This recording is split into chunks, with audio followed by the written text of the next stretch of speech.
Good afternoon, this is a warm welcome to our first PE podcast, and our first guest today is Will Clark. Will has joined us at the summer term. Will, how have things been since you have started? So far so good. Luckily we managed to get down to Taunton during the coronavirus, didn't have any problem there. Just getting settled in now, getting things out of boxes and putting things in the right places, but so far so good. And that's great to hear that you've settled in. Would you mind telling us a little bit about where you've come from? I believe it was Cambridge region? Yes, actually, yeah, so I've come from Cambridge, actually in Cambridge, over in Cambridgeshire in the east of England. Lovely place, you may have heard of it from the university. So I was there pretty much all of my life. I was born there, and then I went to boarding school over in Norfolk, which is also East Anglia. But yes, my parents, etc., all still live in the Cambridge area. A lovely part of the world to come from. One of the questions we have here from Oscar in Year 8. He's wondering what university you're currently studying at and what's the name of the course that you're doing. Hi Oscar, great question. I'm currently doing a degree with the Open University, which is why I'm able to work at the school whilst doing my qualification, which is great for me. I'm studying sports science and fitness and coaching, which is also obviously one of my favourite areas within education. Oh, that sounds like a really brilliant combination of things to study. A couple of questions here, one from Jack and another one from Helen, both very similar. But what is your favourite sport? A, when you're at school, and B, now. Is it the same sport or is it a different sport? Hi Jack and Helen, great question.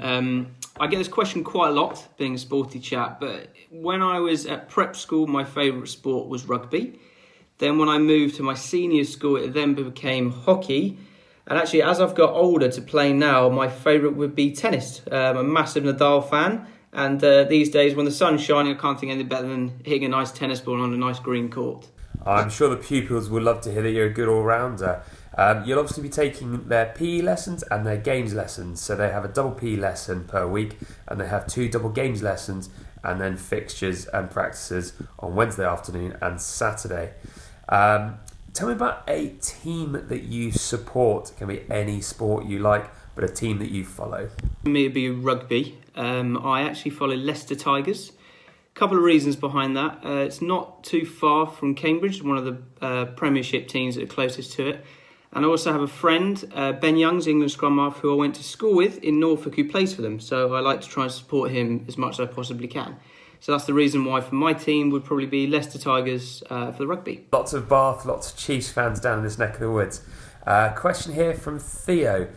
This question is, if you could have 3 sports performers round to your house for dinner, A, who would you have? And B, what would you cook them? Hi Theo, that is an excellent question. For me personally, I would have Jonny Wilkinson.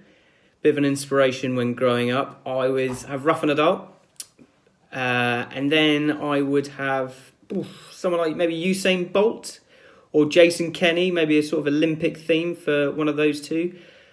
Food-wise, if it's a nice day, I'd probably get out the old barbecue, get some meat going on the barbecue with a bit of salad. If not, I'm a big fan of Asian food, so I might go with a bit of Thai green curry or pad thai, something along those lines. Then dessert-wise, I would always go for a chocolate fudge brownie.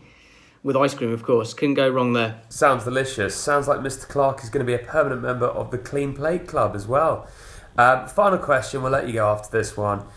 What do you think was the most exciting sports moment of your life? Being a tennis fan, being a Nadal fan, and also respecting Federer, as great as he is, the 2008 Wimbledon finals got to be up there as one of the most amazing sporting moments for me. Again, another one of my favourite people we spoke about, Jonny Wilkinson, winning the 2003 Rugby World Cup for England. I was only young, but I remember it like it was yesterday.